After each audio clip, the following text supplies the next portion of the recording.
벌써 한 해에 거의 끝자락에 왔습니다. 예수님께서 태어나신 성탄절이 다가오는 걸 볼 때 참 세월이 얼마나 빨리 흘러가는지 모르겠어요. 2012년도가 벌써 한 달밖에 남지 않았습니다. 세월을 아끼는 여러분 되시기를 주님의 이름으로 축원합니다.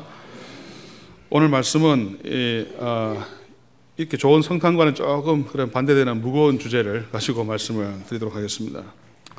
이 고린도전서 5장 말씀에는 두 가지의 이야기가 나옵니다. 하나는 이 성도의 죄에 대해서 음행이라고 하는 죄 혹은 또 우상숭배 다른 여러 가지 죄에 대해서 나오고, 또 하나는 그런 죄에 대해서 교회가 어떻게 처리할 것인가, 교회의 권징에 관한 주제가 나옵니다. 그래서 겉으로는 이 음행에 관한 죄 또 다른 어떤 교인의 죄에 대해서 말하고 있지만은 보다 이 심층적으로 들어가면은 이 5장에는 이 교회의 정체성 유지를 위해서 꼭 필요한 이 권징의 주제가 기록이 되어 있습니다. 오늘 이 두 가지 사실을 같이 살펴보도록 하겠습니다. 오늘 이 본문 말씀을 5장 말씀을 세 단락으로 나누어서 볼 수가 있겠는데, 첫 번째 단락은 1절부터 5절까지 말씀입니다. 여기 보시면은 이 고린도 교회의 한 남자 교인이 죄를 지었는데 그 죄에 대해서 교회가 어떻게 대처해야 하는가 하는 문제를 이 본문이 다루고 있습니다. 1절 말씀 보세요. 너희 중에 심지어 음행이 있다 함을 들으니 그런 음행은 이방인 중에서도 없는 것이라. 누가 그 아버지의 아내를 취하였다 하는다. 이 아버지의 아내라는 것은 이제 후처를 말하는 것 같아요. 그러니까 자기의 계모를 취했다는 것입니다. 취했다는 단어가 현재형으로 되어 있습니다. 부정사 현재형인데 그 말은 지금 계속해서 아버지의 아내, 계모와 동거하고 있다는 사실입니다. 이것은 이방인 중에서도 없는 것이다. 이것은 여기서 이방인이라고 하는 용어가 사용된 것은 민족적인 개념이 아니고 이 예수님을 믿지 않는 사람, 큰 죄를 가지고 있는 그런 불신자들을 말하는 것입니다. 그들 가운데서도 없는 것이다 라고 말하고 있습니다. 신명기 27장 말씀이나 레위기 18장 8절 말씀 보시면은 이런 아버지의 처, 계모와 동거하는 자는 심각한 그런 벌을 받게 되어 있습니다. 그래서 이 사람은 이런 하나님의 말씀을 위반하고 있는 것이고, 심지어 이방인 중에서도 믿지 않는 세계에서도 있을 수 없는 그런 일을 지금 이 사람은 하고 있다는 것을 말씀하고 있습니다. 2절 말씀 보시면은 그리하고도 너희가 오히려 교만하여져서, 여기서 이 교만이라는 단어가 앞부분에 나오는데요. 그리하고도 너희가 오히려 교만하여졌다. 여러분, 교만은 사람의 눈을 멀게 만들어 버립니다. 교만하면 보이는 게 없어요. 사람이 교만하면 판단력이 흐려져 버립니다. 교만이라고 하는 것은 얼마나 큰 죄인지 모릅니다. 저는 우리 인생이 짓고 있는 큰 죄 두 가지가 교만과 욕심이라고 생각합니다. 교만과 욕심, 이 두 가지만 버린다 하더라도 그 사람이 참으로 하나님을 닮아가는 사람이 될 수가 있습니다. 오늘 여기서 보니까 교만하여졌으니, 오히려 교만하여졌습니다. 그들은 좀 깊이 말하면 성경이 말하는 자유의 개념을 잘못 이해하고 있는 것입니다. 예수님 믿는 사람은 율법에서 자유롭게 되었다는 사실을 바울이 전했을 텐데 그것에 대해서 잘못 이해하고 있습니다. 그들은 하나님 말씀의 진정한 의미를 파악하지 못하고 있습니다. 그래서 이 한 사람은 고린도 교회의 한 남자 성도로 보이는데 그 사람은 상상할 수 없는 죄를 지었고, 그 나머지들은 오히려 그 사람이 자유를 누리고 있다고 착각을 하고 있는 것입니다. 그들은 그러한 죄에 대해서 본문에 보니까 통한히 여기지 아니하였다고 말합니다. 통한히 여기는 것이 무엇입니까? 너무나도 애통하고 슬퍼하고 분노를 가지는 것이 이 통한이라는 단어에 다 포함되어 있습니다. 그들은 한 사람이 죄를 짓고 있는 것에 대해서 그냥 방관자적인 자세로 묵인하거나 무시하거나 그 죄가 뭐 그렇게 심각한 죄인지 판단하지 못하고 서로 그렇게 엉켜 살고 있는 것입니다. 그리고 교회는 그런 사람을 너희 중에서 쫓아내지 아니하였다라고 바울이 말합니다. 교회는 아무런 대책을 세우지 않고 있고 이 사람을 그냥 용인하고 있는 것을 볼 수 있습니다. 그렇기 때문에 고린도 교회에 문제가 생긴 것입니다. 바울은 개인의 음행이라도 그 죄악을 묵인한 교회 공동체의 집단적인 책임을 여기서 지적하고 있습니다. 교인 한 사람이 잘못을 하고 그것을 용인하는 분위기가 조성되면은 온 성도 전체에 그것이 퍼져서 모든 사람들이 타락할 가능성이 있다는 사실을 바울은 말하고 있는 것입니다. 3절에 보시면 내가 실로 몸으로는 떠나 있으나, 사도 바울은 지금 에베소에서 이 편지를 쓰고 있기 때문에 고린도에서 멀리 떨어져 있습니다. 그렇지만 바울은 무엇이라고 말합니까? 영으로는 함께 있어서라고 말합니다.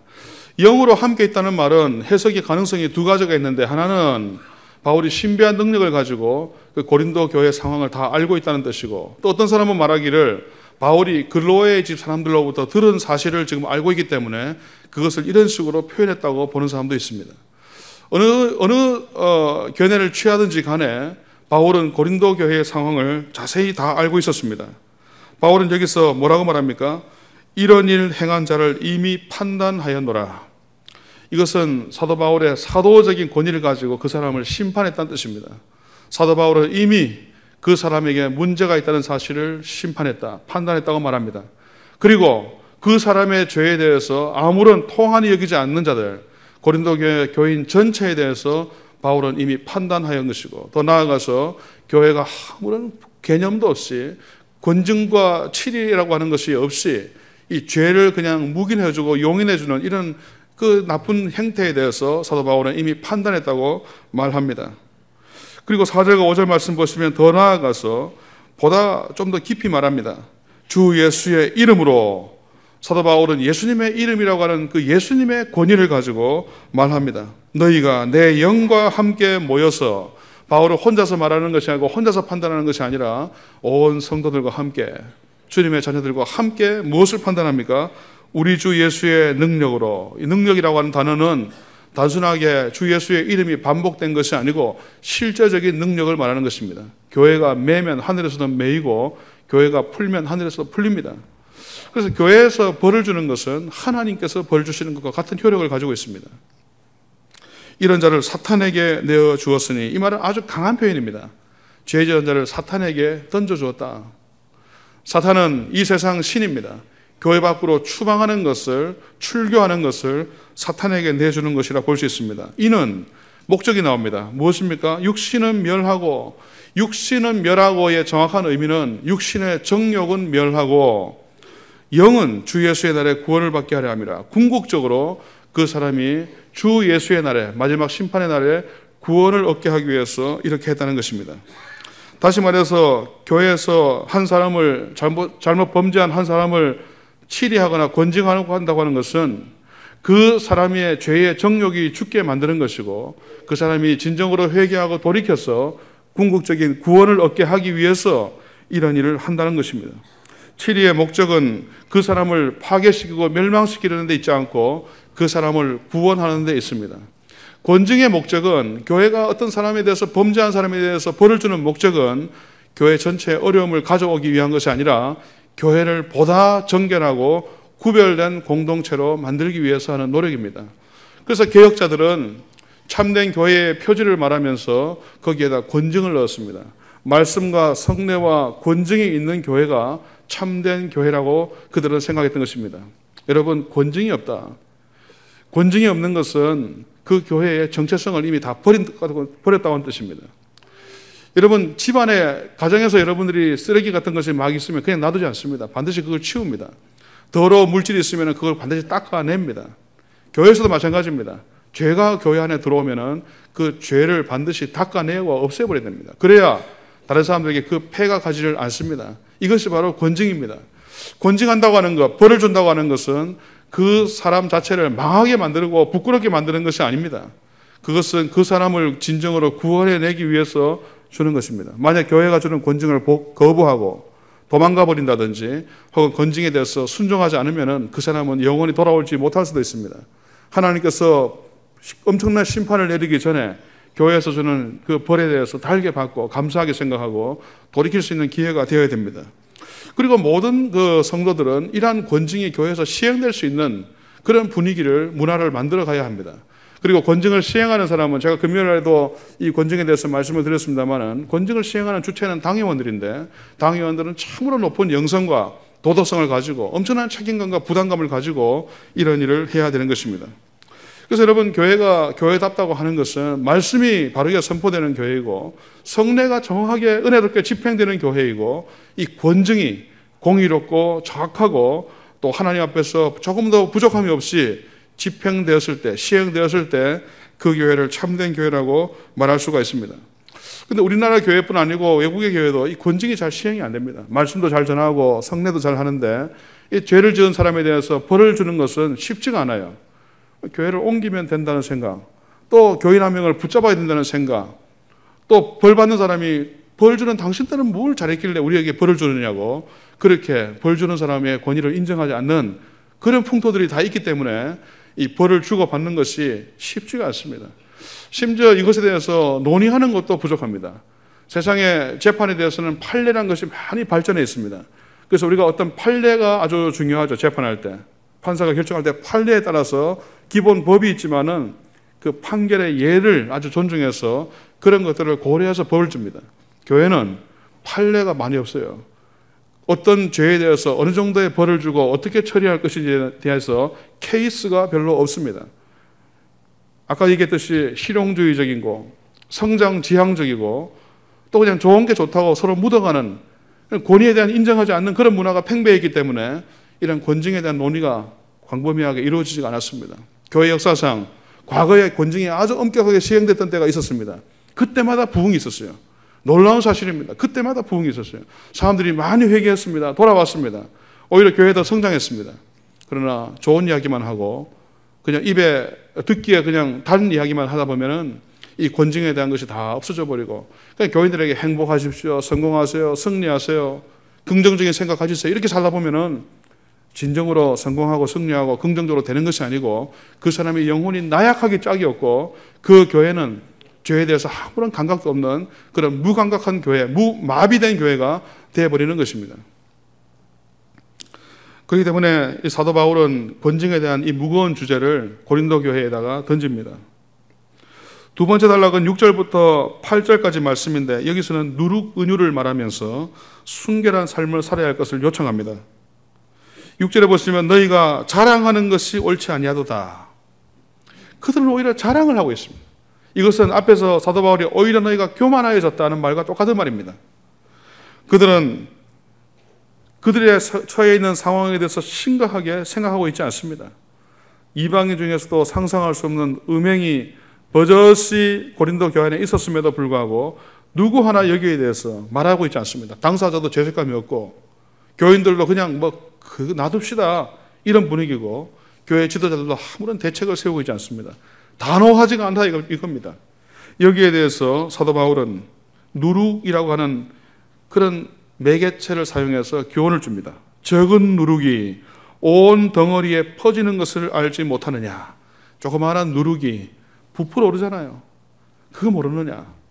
죄라고 하는 것은 항상 부풀어 오르는 성격을 갖고 있습니다. 음행의 죄는 더 심하고 거짓말하고 탐욕적이고 술수를 쓰고 이런 모든 것들이 다 부풀어 오르는 성격을 갖고 있습니다. 여러분 정말 우리 옛날 속담에 조금 더 틀린 게 없는 게 많은데요. 바늘도둑 소도둑 된다고 조금 하나 훔치기 시작하면 나중에는 소도 한 마리 훔치는 거예요. 너무 집 바늘 그거 아무것도 아닌 것 같아 슬쩍슬쩍 가져가는 사람이 나중에 보면요 소 한 마리를 끌고 가는 겁니다. 오늘날 텔레비전 같은 걸 보면은 이 너무 세상에 이 문화가 타락해 있다는 것을 많이 느끼게 됩니다. 사람들의 마음은 점점 세련돼 가는 것이 아니고 점점 흉폭해져 가고 점점 타락해져 가고 있습니다. 살기는 훨씬 좋은데 살기는 훨씬 좋아진 것 같은데 마음은 행복하지를 않습니다. 죄는 더 많아졌습니다. 병의 종류가 많아지듯이 죄의 종류가 많아졌습니다.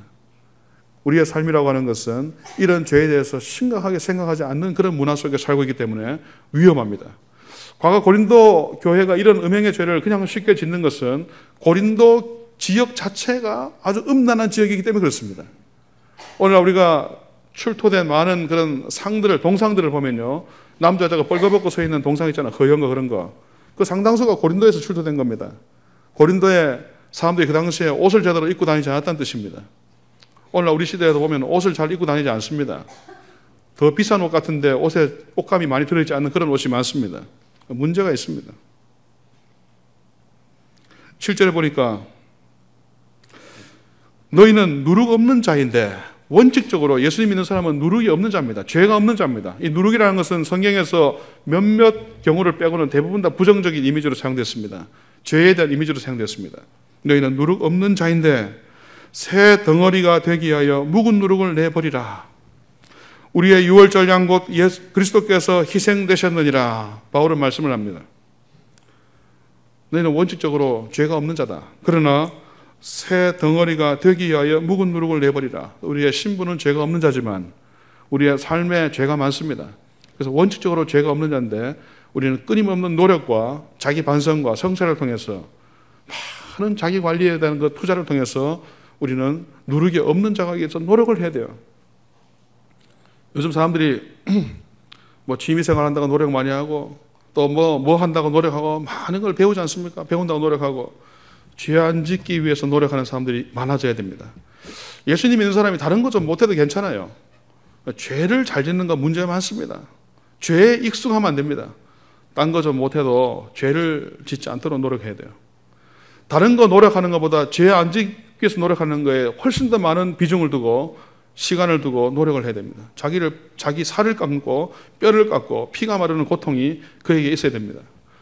죄를 자꾸 지으면서 그 죄가 가져다 주는 결과가 심각하지 않다 해서 또 그 다음에 또 죄를 짓고 또 죄를 짓는 사람들이 있습니다. 하나님이 한번 언젠가 들통을 낼 수가 있고 한번 치면은 그는 끝이라는 사실을 기억하고 빨리 죄를 면도칼로 끊어버리듯이 끊어버려야 됩니다.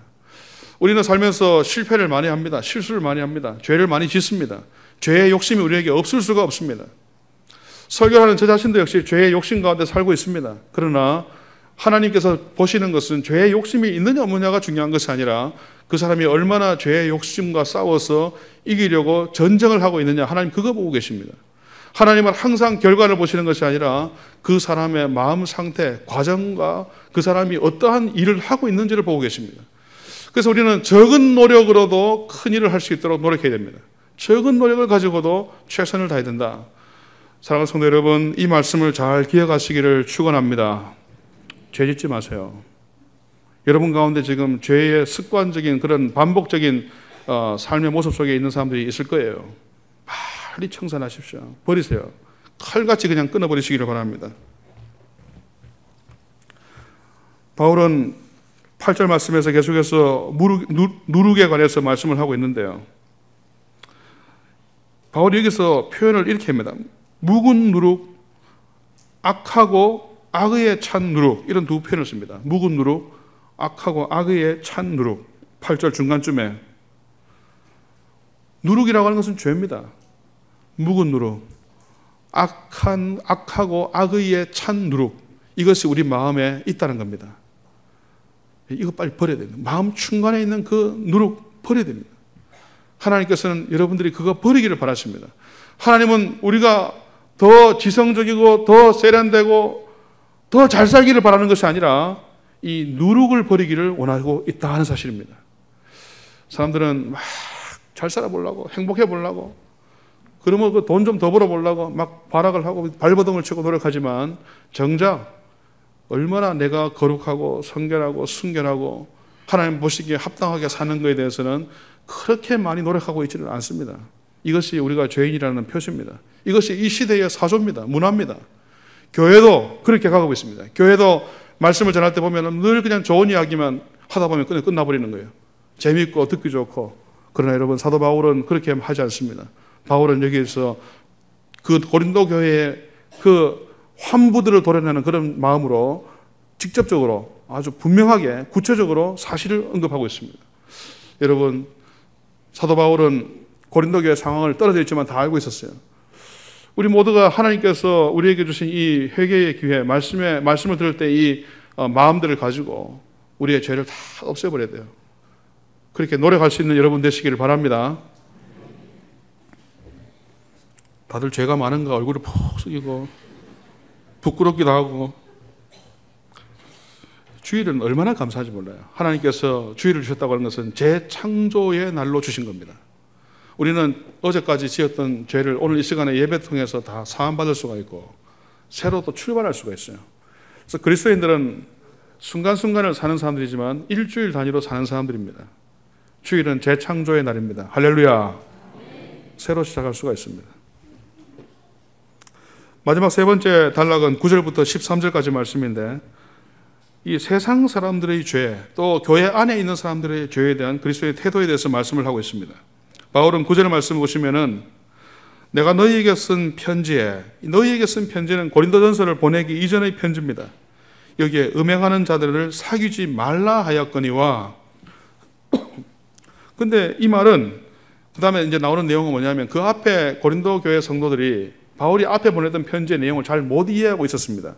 이 말은 이 세상에 음행하는 자들이나 탐하는 자들이나 속여 빼앗는 자들이나 우상 숭배하는 자들을 도무지 사귀지 말라 하는 것이 아니니 만일 그리하려면 너희가 세상 밖으로 나가야 할 것이라. 여러분, 세상 사람들 보세요. 온갖 죄를 다 짓잖아요. 그런 사람들하고 아무도 사귀지 말라 그러면은 우리는 어떻게 해야 됩니까? 그냥 죽어야 돼요. 세상 밖으로 나간다는 말은 그냥 우리 인생을 끝내야 됩니다. 죽으면은 그런 사람 사귀지 않습니다. 그러나 이 땅에 사는 동안에는 그렇게 죄 짓는 사람과 살 수밖에 없고, 또 그 사람들이 또 그렇게 하는 것뿐 아니고 나도 그렇게 하고 있기 때문에 서로 우리는 어울려서, 죄인들끼리 어울려서 그냥 살고 있을 따름입니다. 우리는 항상 당신도 죄인이고 나도 죄인이고 이 사실을 알고 있어야 됩니다. 당신만 죄인이고 나는 죄인 아니라고 생각하면 안 돼요.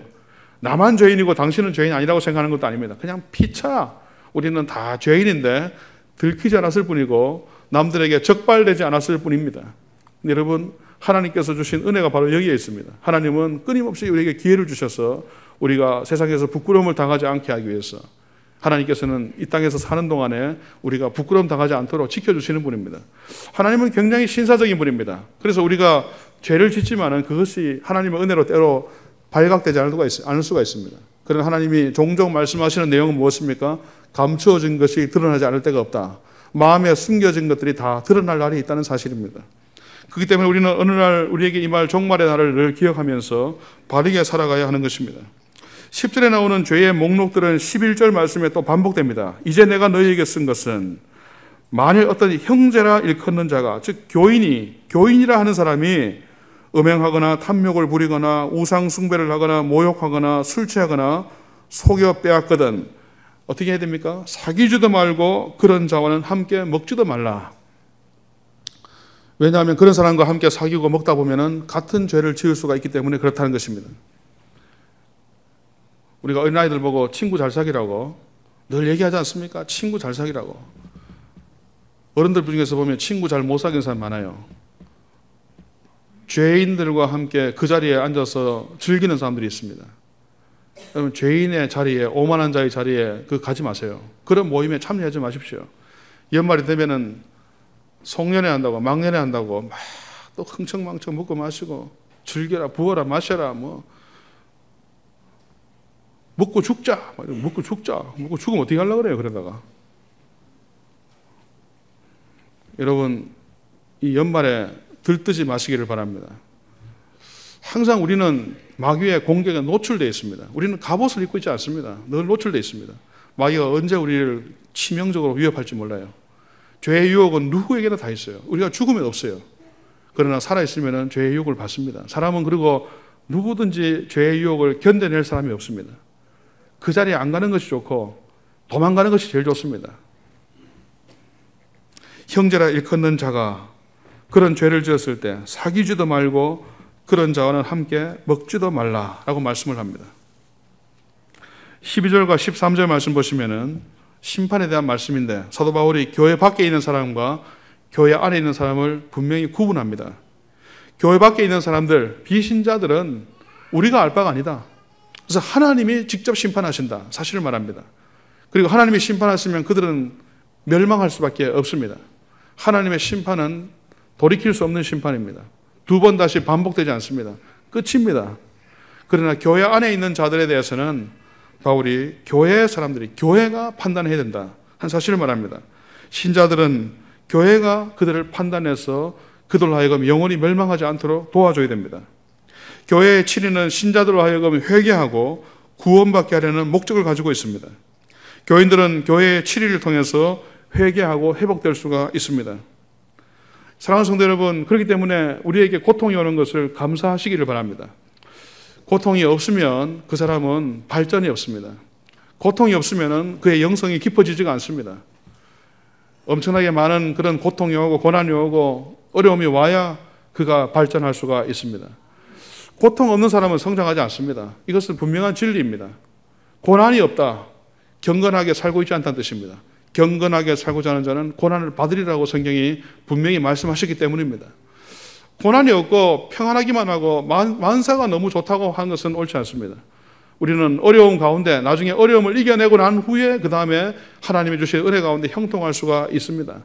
그러나 우리의 삶 속에는 끊임없이 고난이 있습니다. 때로 몸이 아플 때가 있고 돈이 한 푼도 없을 때가 있습니다. 나와 나의 부인, 나의 남편은 잘 살았는데 자녀들 때는 잘 못 사는 경우도 있습니다. 그런 모든 것들이 세상에서 나에게 주는 모든 고통과 괴로움, 그것에 대해서 우리는 오히려 감사해야 됩니다. 그것을 통해서 성장할 수가 있기 때문입니다. 하나님이 우리에게 징계하시는 이유는 여러 가지 있습니다. 많이 복잡합니다. 어떤 때는 죄를 많이 지어서 징계할 때가 있고, 어떤 사람은 죄를 짓지 않았음에도 불구하고 하나님이 그를 더 성장하게 하시기 위해서 고난을 줄 때도 있습니다. 그렇기 때문에 신자가 고난받을 때 여러분 감사하시기를 축원합니다. 쉽지 않습니다. 엄청난 어려움이 있습니다. 그러나 이겨내야 돼요. 이겨내는 사람에게 승리가 있어요. 그리고 교회는 보다 순결함을 유지하기 위해서, 거룩함을 유지하기 위해서 교회는 이 권증을 반드시 시행해야 합니다.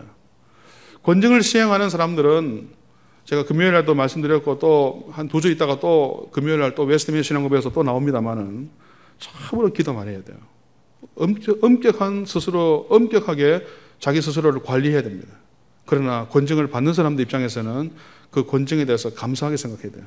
아, 교회가 나에게 벌을 준 것은 아직 하나님이 벌을 주지 않았다 한 뜻이다. 교회가 나에게 벌을 준 것은 아직까지 하나님께서 나를 버리지 않았다는 뜻이다. 사실 기억해야 됩니다. 하나님이 버리면요 끝이에요. 하나님한테 두드려 맞기 전에 교회에서 맞는 게 더 낫습니다. 오늘 말씀은 이 고린도 교회의 아픈 부위들을 바울이 그대로 직설적으로 직시하고 있는데요. 2가지 사실을 같이 말합니다. 첫 번째는 죄를 짓지 말라. 특히 음행의 죄를 짓지 말고 우상 숭배죄, 술수의 죄, 사기의 죄, 거짓말의 죄를 짓지 말라.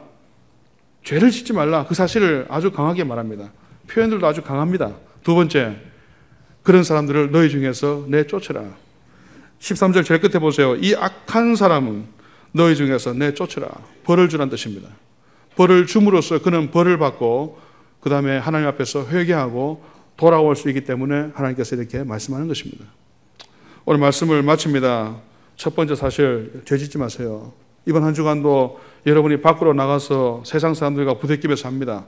전쟁터에서 전쟁하는 것과 똑같습니다. 죄 짓지 마십시오. 죄의 환경과 유혹이 있다 할지라도 잘 이겨내시기를 바랍니다. 2번째, 우리 산성교회가 앞으로 지향해야 될 점이 이런 부분이 있습니다. 번증을 반드시 시행해야 된다.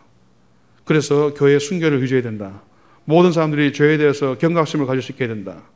교회가 문화가 이 세상 문화와 같아서는 안 됩니다.